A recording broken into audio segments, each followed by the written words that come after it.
this is the gift that I got myself. Raised in Indonesia in the time where the government was like anti-China. Onigiri. Somehow Japanese always comes back to haunt me. So good, it's my favorite, oh my god. I'm not trying to sound ungrateful, but oh my god, am I gonna get hate? I can't believe someone asked this.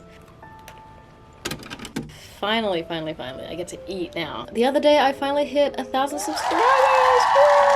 So for today's video, I wanted to do a mukbang Q&A kind of video. I love watching these, and so I've always wanted to make one, so let's go. In Japan, it's polite to slurp your noodles, so if I do that in this video, I'm just used to doing that, okay? A lot of people eat ramen when they do these, but I am not a big fan of instant noodles because I'm pescatarian, so I'm eating soba, but I love soba.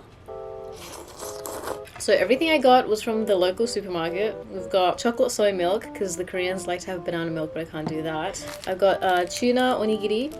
This is my fun drink. It's just orange juice basically, but it has vitamin C in it, and so I need some of that. My favorite two snacks, I guess, jagariko. Okay, yeah, it's not really a mukbang because it's mainly snacks, but I can't eat that much, so good. Oh, I forgot to mention this cake. Oh my god. For hitting 1K, I decided to get myself a little cake, like a very little cake. It's so small, but it's from like this bougie little place called Takano. If you want to give someone in Japan a present, you get them fruit or you get them like sweets, desserts, and this is like a famous brand. They specialize in giving gifts, so this is the gift that I got myself. Thanks to you guys, so appreciate it very much, making me feel like I achieved something this year. I put all the questions down on my phone. I'm not gonna expose who asked me what unless you asked a dumb question. Okay, yeah, let's start with the basic information. What is my name? My name is Evelyn.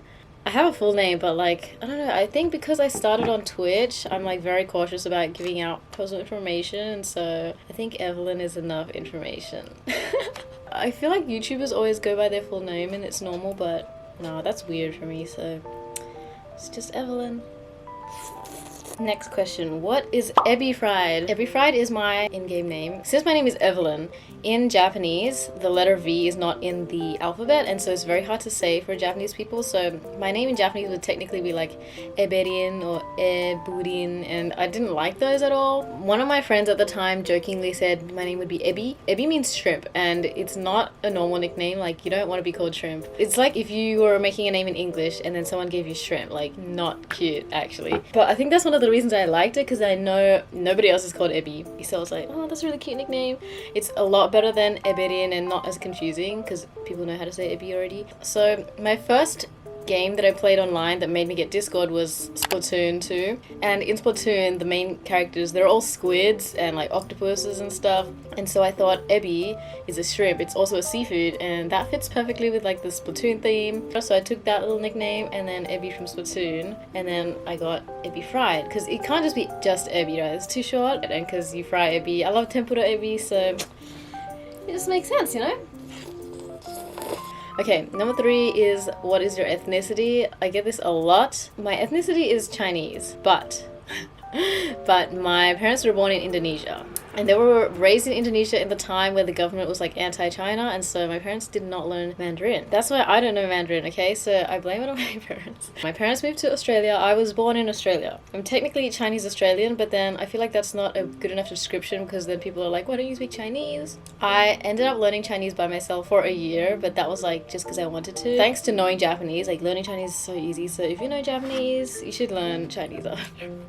Was I supposed to eat all of it and then answer the questions? Oh my god. Okay, so that's the basic questions out of the way. Now about Japan. What am I doing in Japan?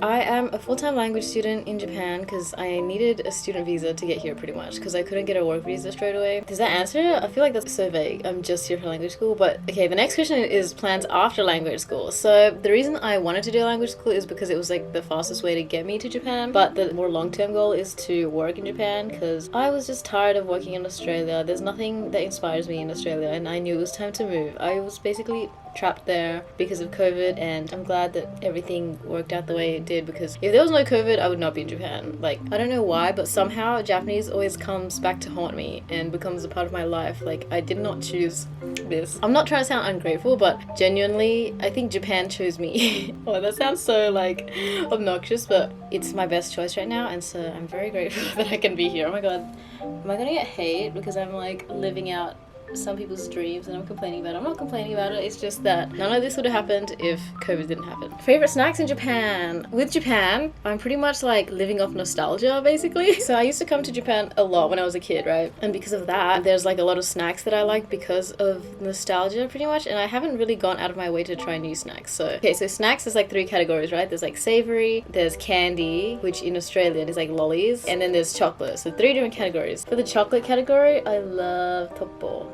Let's open it. Everyone's like obsessed with Pocky. They have not tried Toppo. Toppo is basically inverted Pocky, and the packaging is so small. Instead of like struggling to open it at the top, they have like a slit here, and it opens up so nicely. Oh, I just love it. Look at that.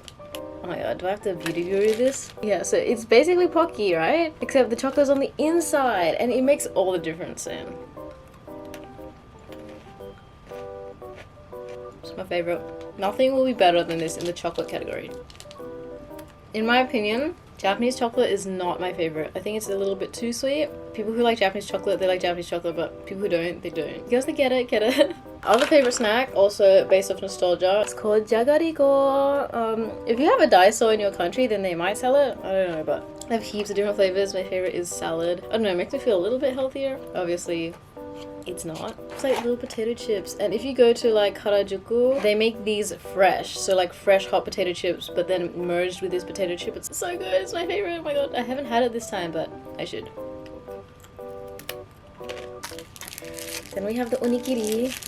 Another thing I love about these, the packaging. Oh my god. So there's like 3 parts, right? You pull the first one down. Okay, you guys probably know how to do this, whatever. And then you pull these 2 apart. My favorite is tuna mayo.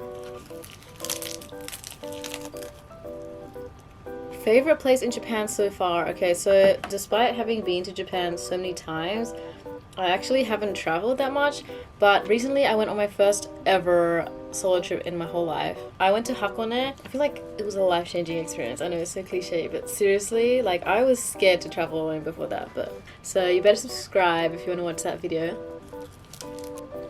Onigiri. This is like 100 yen. It's like, I don't know, 70 cents. Okay, the next category is about Japanese. How long have you studied Japanese? Okay, I hate this question. Okay, so I've been studying Japanese on and off for like 12 years. I basically started when I was a child because yeah, I went to Japan as a child, went on holiday. I really liked the sound of it, which is super ironic. I liked the sound of Japanese and I still couldn't pick up that pitch accent exists. It's still it's like my biggest regret. I started learning Japanese through Kumon. It's like an extracurricular thing, basically Australian education. It's just all fun and games in primary school, and so if your most likely Asian parents want you to actually learn stuff, you have to learn it outside of school. At Kumon you learn maths and English. Since it's a Japanese company, they also have Japanese, and so that's how I started Japanese. But see, that's a problem, because I started learning Japanese through reading and writing. Yeah, that is my origin story of why my Japanese is like, fundamentally, it's good. Pitch-wise, pronunciation-wise, conversation-wise, it's so bad. That's why I'm like doing all my catching up now. That's what inspired me to like make this channel, because I'm like, somewhere out there, some other kid learned Japanese through reading and cannot speak, and I feel for them. I don't want that to be normal. I feel like the education system in Australia and potentially other countries for learning a second language is just needs to change, and I want to help change it, but I don't want to be a teacher. See my problem? So I'm doing my little bit and helping through my YouTube channel.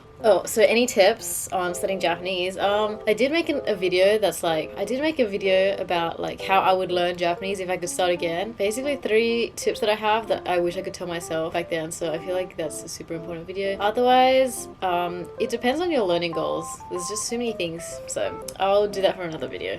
I know this was a joke, but can you stay in Japan as a beginner? It depends on your job though, because like if you were hired as like a software engineer where you don't even need Japanese, then yeah, beginner Japanese is better than nothing. But there's a lot of people in Japan that like fully live here for like their whole lives and they are very basic. I just don't want to be one of those people. It must be so hard, and you don't get to experience life how you should in Japan. Like you're missing out on so many things. Oh, this is so good. It's a pretty normal drink considering I could have chosen a super Japanesey drink. I didn't show the chips before. Chips for dinner. Okay, next is relationship. There's nothing to say. Are you single? I have been forever. Forever, basically. If you think that you can recall a previous relationship of mine, you're wrong. Ideal date. I can't believe someone asked this. I feel like since I don't go on dates, okay, so there's romantic dates, there's platonic dates when you like go out with your friends and go out with yourself. My ideal date is like, honestly, it's not even about what we do, but with who, right? I want to hang out with someone that makes me feel fully comfortable and like it's just fun to be around. Like we can just go on a walk and it'll still be fun. That's my kind of vibe, you know? We don't have to go to Disneyland, but I would like to go to Disneyland too. But yeah, I think company matters the most. Same with friends though. I'm like super picky with who I'm friends with. Since I'm an introvert, like giving my time to other people is a big deal, you know? I can't just give my time out to everyone when I could just simply be at home by myself, read a book and be just as happy, you know? So if I hang out with you more than once, that means I really like you. But that's why I really enjoy streaming, because it's like my little space. I can say whatever I want. If people don't like it, they can leave. Yeah, it's just really nice to have like my own little community. If you want to, my Discord and Twitch are at the bottom, but don't worry about the Twitch, and it's just for the homies. I'm not trying to plug it. How did I start off with my ideal date, end up talking about my Discord? Oh my god. Future goals. So my goal for Japanese is to get N2, obviously. N2 is in 2 weeks. I've been studying for it since July. I need N2 to job hunt. I don't know, my Japanese language goals is I want to be able to be conversational enough. If I get mail, I don't have to ask my uncle to help me and I can just solve it myself.